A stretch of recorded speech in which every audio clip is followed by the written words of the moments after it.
laki por phiram ha do no chonga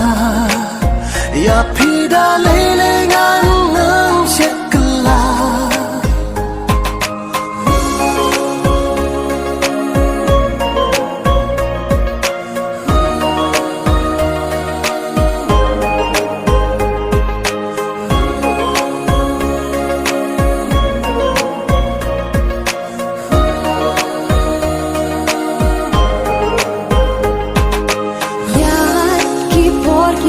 Kisnem ya phingan